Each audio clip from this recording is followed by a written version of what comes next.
Capital Maharaja நிறுவனத்துக்கு சொந்தமான AF John's நிறுவனத்தின் 2 உற்பத்திகளான கெனேரி டிவைஸ் மற்றும் இமோனா ஆகிய வர்த்தக குறியீடுகளை சட்டவிரோதமாக பயன்படுத்தி விண்டேஜ் டி சிலோன் தனியார் நிறுவனம் தேயிலை ஏற்றுமதி செய்தமை தொடர்பில் கைப்பற்றப்பட்ட கொள்கலன்கள் இன்று சோதனைக்கு உட்படுத்தப்பட்டன. கொழும்பு நீதவான் நீதிமன்றம் கடந்த வெள்ளிக்கிழமை விடுத்த உத்தரவுக்கமைய இந்த சோதனை மேற்கொள்ளப்பட்டுள்ளது. முல்லேரியா போலீசாரினால் 2 கொள்கலன்கள் கைப்பற்றப்பட்டிருந்ததுடன் அவற்றில் தலா 10 கிலோகிராம் உடைய 1200 பொதிகள் காணப்பட்டன. இந்த 2 கொள்கலன்களையும் தமது பொறுப்பில் வைத்திருப்பதற்கு தேவையான இடவசதி தம்மிடம் இல்லை என போலீசார் நீதிமன்றத்திற்கு அறிவித்தனர்.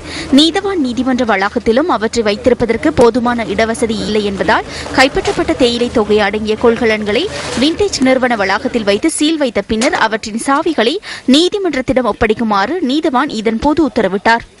இதன் பிரகாரம் கொழும்பு நீதவான் நீதிமன்ற பதிவாளரால் சம்பந்தப்பட்ட 2 கொள்கலன்களும் சோதனைக்கு உட்படுத்தப்பட்டன.